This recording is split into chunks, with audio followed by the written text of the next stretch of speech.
After an unbelievable game against Dallas and a fantastic effort, can the Rangers keep it up, build momentum in the Canadian capital, up in Ottawa? Hey everybody, this is Rangers Daily. I am your host, Todd Werwa. Please subscribe, ring the bell so you know when each new episode gets posted. Give me a thumbs up if you like the comment, like what I have to say, like the discussion, and please leave your comments, questions, thoughts down in the comments section below. I appreciate it. I read them all. I'm glad you guys stayed up past the third period, or made it to the third period. I'm glad you enjoyed the game. I'm glad you thought it was good effort. I'm glad you're liking Gavrikov, that he's starting to grow on you, a whole lot of stuff. And Lou, you're right. A little more juice, a little less play-by-play, a little more commentary. I actually thought about it right after I did last night's, but I wanted to sort of try and capture what probably was their best game of the season, certainly their best game at the Garden. But on with the show. Let's start with, I think, the topic that everybody's talking about. What is Mike Sullivan doing with the Power Play 1 unit? Well, it looks like it's staying with 5 forwards. It's an interesting, the evolution going from 3 forwards and 2 defensemen to 4 forwards and 1, quarterbacking defenseman, all of that. Is this a new evolution to go with 5 forwards?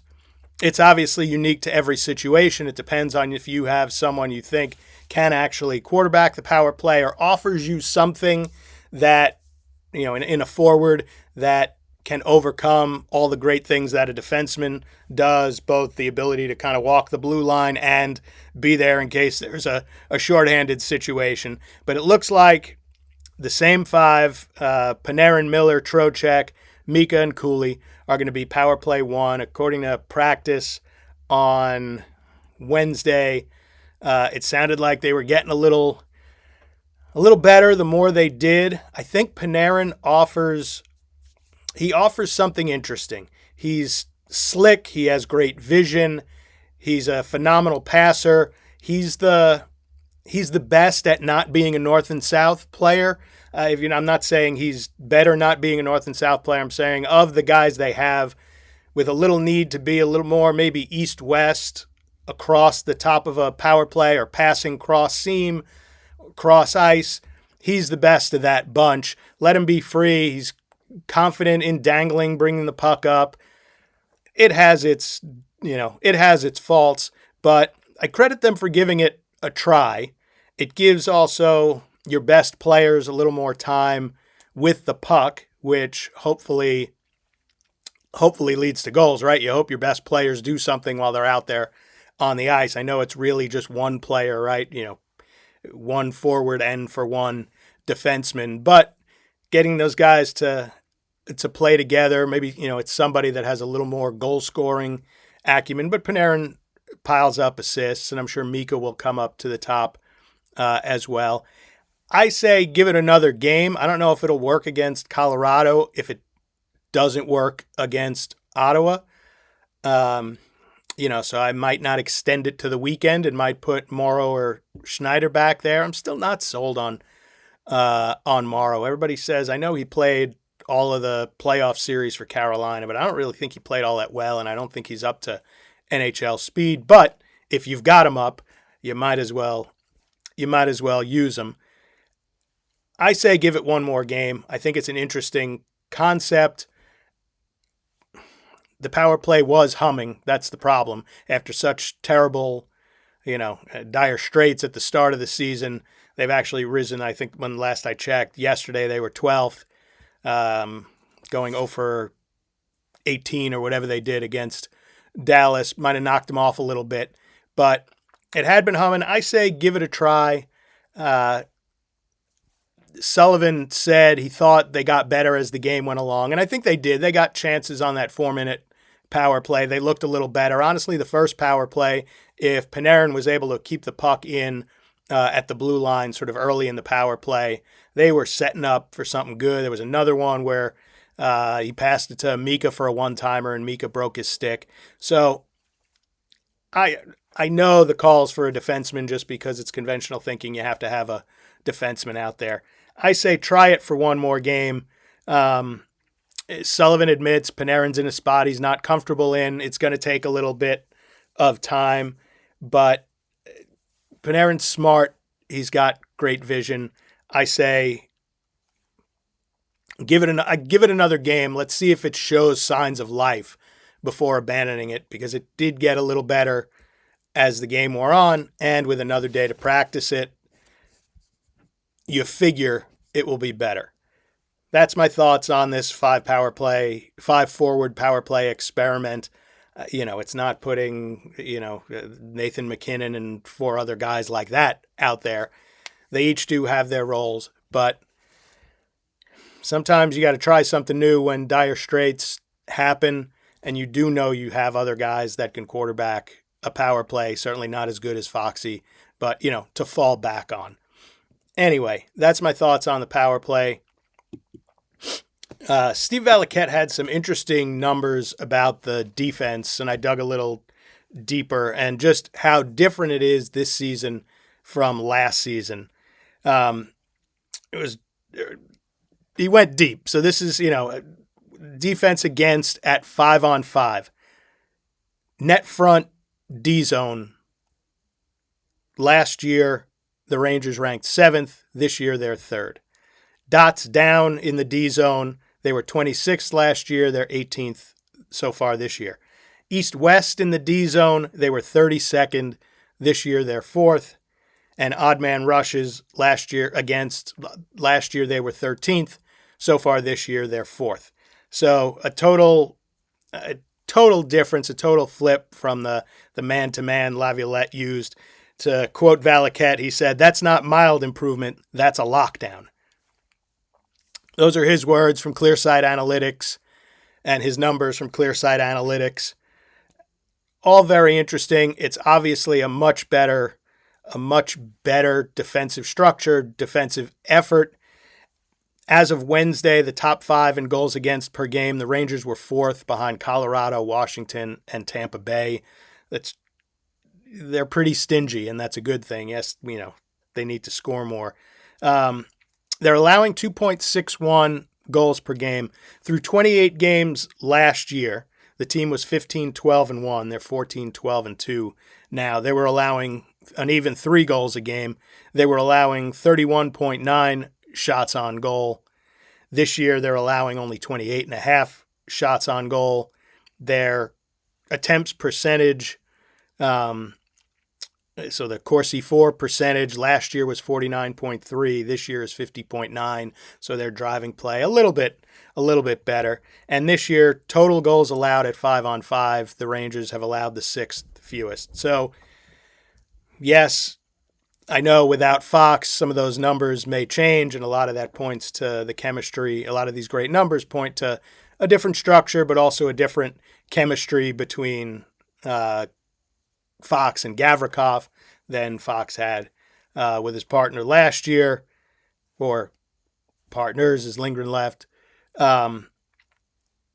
It's the backbone of the team. It's what needed to change. They don't have the skill to play up and down hockey. They need to make life easier for Shesterkin and Quick, and that's what they've done. And let's face it, this is team defense. It's not just the 6 defensemen. It's everybody that's had to buy in. I think it's stifled their offense a little bit. We saw that especially early on, although they did get goalied a bunch.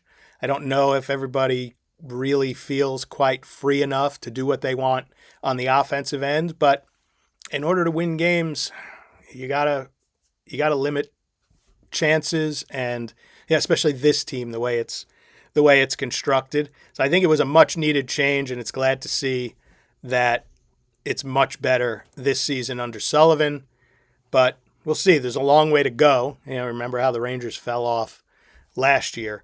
We'll see what happens, but I just want to give some credit where credit's due, and great job by Sullivan and his coaching staff to start getting everybody to buy in and see the results of defensive structure and defensive responsibility. And hopefully we'll get really to a point with accountability on defense. But we'll get there as it becomes more and more second nature. Want to hit another topic. I know, I think Lou might have mentioned, why is Connor Sherry still on this team? With Edstrom out, the fourth line, he popped in there. They called Brennan Othman up, but healthy scratched him. I'm in total agreement probably with you guys. Why the heck is Sherry back in the lineup? It looked like finally it had gotten through to Sullivan and the coaching staff. And listen, we're writing off the familial relationship that Sullivan has with Connor Sherry. But it seemed like it finally got through the coaching staff, got through to them that Sherry just wasn't adding anything. I don't know why Othman didn't play last night. There's really no reason to have him up and not play him. I'd like to see a little more of that youth.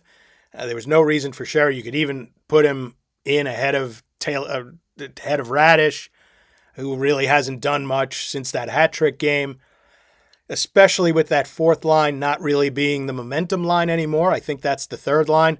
There's absolutely no reason for Othman to be sitting and watching. I hope he plays against Ottawa. As at the time I'm doing this, I don't know yet whether Othman's playing or not. So if it's changed and you see the morning skate lines or you see NHLPR say they sent him down, whatever it may be, forgive me, but as we're recording this, we don't know. He needs to be in the lineup. Let's get some of that youth in there, get some of that. Get someone who can make a play. Get someone who brings more than just, a uniform filler. I know Sherry had an assist on a nice pass to Susie on that first goal, but that's the rarity. Let's admit it. He's not going to do anything. He's not really going to win you games. He might lose you games, but he's just a guy. I'd go with the kid. If you brought him up, play him. That's my thought. Now, let's get to the game tonight in Ottawa. Can the Rangers keep up the momentum? They haven't been the greatest at capitalizing after big games. After that great win where they fell down 2-0 against Montreal, up in Montreal, and won 4-3. Huge, you think, momentum builder. I believe it was Hockey Night in Canada, Saturday night. Huge comeback after they looked Montreal looked like they were on another speed level in the beginning of the game and went up 2-0. The Rangers lost 3 in a row after that game. After the Edmonton overtime win, the 4-3 overtime win, the comeback, and it was amazing. It was probably my favorite game of the year before the Dallas game. They went 2-2. They did win the next night in overtime against Seattle. Wasn't the greatest game, but like I said, they won, they lost, they won, they lost after that. Since mid-November, they had that 3-game winning streak. Then they lost 4 in a row. Then they won 3 in a row. They are now 4-1-0 in their last 5. How it carries over, they need to keep up. They got a season high in shots, so if they can start putting the pucks on net, getting second chance, getting scramble plays in front of the net, that's what they need to keep doing. Ottawa has been playing better of late. Brady Tkachuk is back. They beat Montreal 5-2 on Tuesday. Tkachuk scored his first goal. He's been back 3 games. He's got a goal and 2 assists.